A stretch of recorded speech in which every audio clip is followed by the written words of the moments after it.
The real reason why these actors left MASH has long intrigued fans of the show. MASH was a major television hit, capturing hearts and minds with its brilliant blend of comedy and drama. However, behind the scenes, not everything was as smooth as it appeared. Some of the show's key actors, who seemed like permanent fixtures, suddenly left. What made them walk away from such a successful series? Today, we'll explore the untold stories of these departures and how they affected both the actors' careers and the direction of the show. MASH, a beloved TV series, aired from 1972 to 1983. It was a comedy drama set during the Korean War, focusing on the staff of the 4077th Mobile Army Surgical Hospital. The doctors, nurses, and support personnel worked tirelessly to care for wounded soldiers. The show's unique mix of humor and serious storytelling made it a timeless classic. The central figure was Captain Benjamin Hawkeye Pierce, portrayed by Alan Alda. Hawkeye was a gifted surgeon with a sharp wit. Other key characters included Captain Trapper John McIntyre, Major Margaret Hot Lips Houlihan, and Major Frank Burns. The cast also featured memorable roles like Corporal Radar O'Reilly, Lieutenant Colonel Henry Blake, and later, Colonel Sherman T. Potter. In its first season, the show established its tone, a balance between comedy and the grim realities of war. As the seasons progressed, MASH began tackling more serious issues. By the third season, it addressed topics such as the ethics of war and the personal costs of combat. This season ended with a shocking moment. Henry Blake, a beloved character, is killed when his plane is shot down after being discharged. It was a dramatic and emotional twist that emphasized the unpredictability of war. The fourth season brought major changes. Trapper John left, replaced by Captain B.J. Honeycutt, and Colonel Potter took over command. Each new character brought different dynamics, further deepening the show's themes.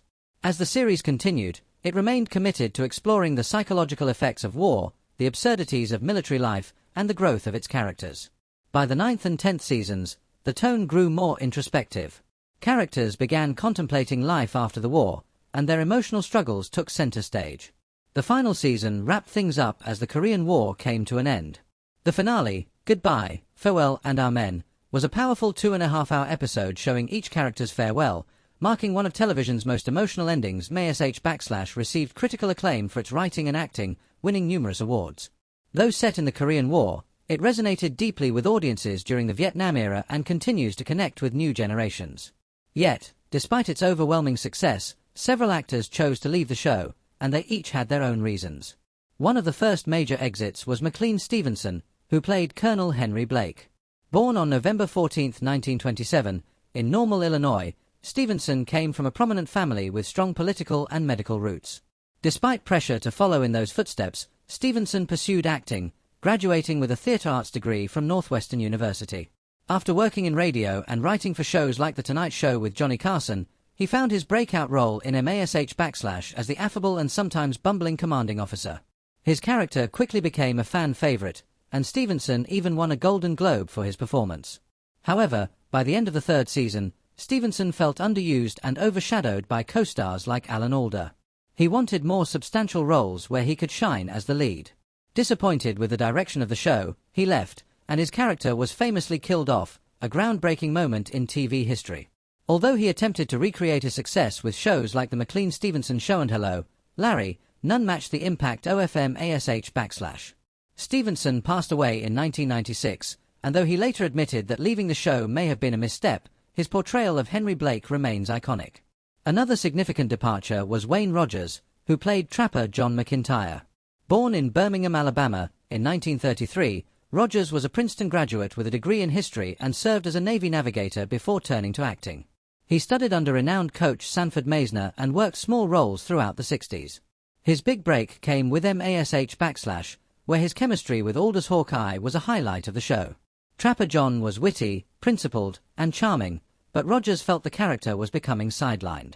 He grew increasingly frustrated with the lack of character development and the growing dominance of Aldous' role. When his concerns weren't addressed by producers, Rogers chose to leave after season 3.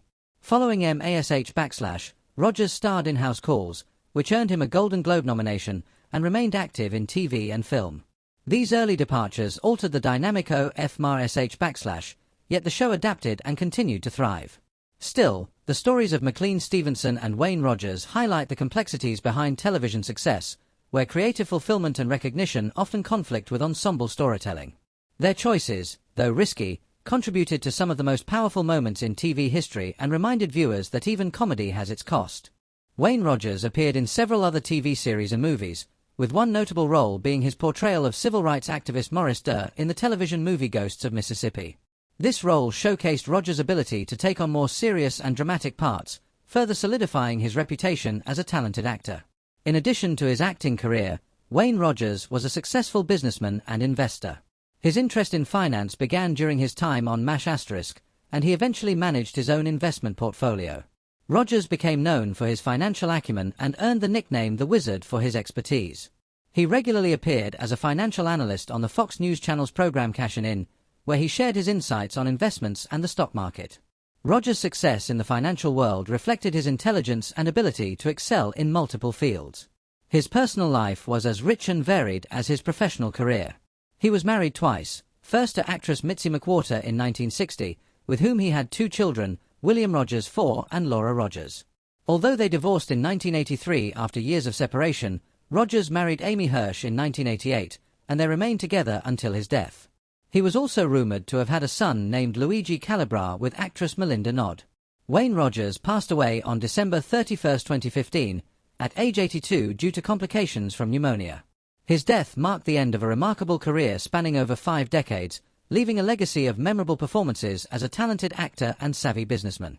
Larry Lynville, best known for his role as Major Frank Burns on the iconic TV series MASH*, was born on September 29, 1939, in Ojai, California, and raised in Sacramento.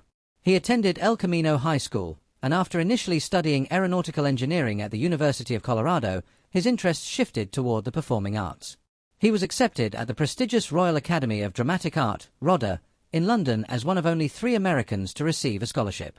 Lynville honed his classical acting skills there before returning to the US to begin his professional career on stage, performing with the Barter Theatre in Abingdon, Virginia, under Robert Hufford Porterfield. By the late 1960s and early 1970s, Lynville appeared in popular TV shows like Bonanza, The FBI, and Room 222, establishing himself as a versatile actor. His big break came in 1972 when he was cast as Major Frank Burns on MASH*. Lynville's portrayal of the bumbling, arrogant, and paranoid surgeon added humor and tension to the show, making Frank Burns a memorable character who was often the target of practical jokes. Despite the success, Lynville left MASH* after the 5th season in 1977, feeling his character had become too one-dimensional and wanting to explore more diverse roles. Afterward, he continued working in television and film, appearing in shows like The Love Boat, Fantasy Island, and Murder, She Wrote, as well as movies such as School Spirit and Earth Girls Are Easy. Lynville's personal life included several marriages, first to Kate Gear, with whom he had a daughter, Kelly, followed by marriages to Vanna Tribby, Melissa Gallant, Susan Hagen, and Deborah Guyden. Lynville passed away on April 10, 2000, at age 60 due to complications from pneumonia after surgery for cancer. He is remembered for his distinctive performance as Major Frank Burns, a key contributor to the enduring success of MASH star. Gary Berghof, born May 24, 1943, in Bristol, Connecticut, was raised in a nurturing environment that cultivated his early interests in the arts. Despite being born with a club foot and several deformed fingers on his left hand, Berghof pursued his passions, studying tap dance and jazz drumming. After graduating from DeLand Darren High School in Wisconsin, he moved to New York City, where he trained under renowned acting teachers at HB Studio and worked in jazz clubs. Berghof's breakthrough came in 1967 when he starred as Charlie Brown in the musical You're a Good Man, Charlie Brown, which ran for over 1,500 performances. His performance caught the attention of director Robert Altman, who cast him as Corporal Walter Radar O'Reilly in the film MASH star. When the film was adapted into a television series in 1972, Berghof was the only original cast member to reprise his role. Radar O'Reilly, the innocent and intuitive company clerk, quickly became one of television's most beloved characters, praised for his charm and relatability. Despite the show's success, Berghof faced personal challenges, including the strain of the demanding filming schedule on his marriage to Janet Gale, which ended in divorce. He left MASH* in 1979 after the 7th season, citing burnout and a desire to focus on his family and personal well-being. Berghof returned to his childhood home with his daughter, and his character received a touching send-off on the show. After leaving MASH*, he continued to work in television with appearances on Fantasy Island, The Love Boat, and Tales of the Unexpected, though none matched the impact of his role as Radar. In later years, Berghof pursued other interests including wildlife art, songwriting, and inventing, while also touring with regional theatre productions. His autobiography, To Mash and Back, My Life in Poems and Songs *, provides a unique glimpse into his life and career. Berghof's dedication to his craft and values, along with his choice to prioritize family over fame, left a lasting legacy. He remains celebrated for his iconic role as Radar O'Reilly, a character that continues to resonate with audiences worldwide.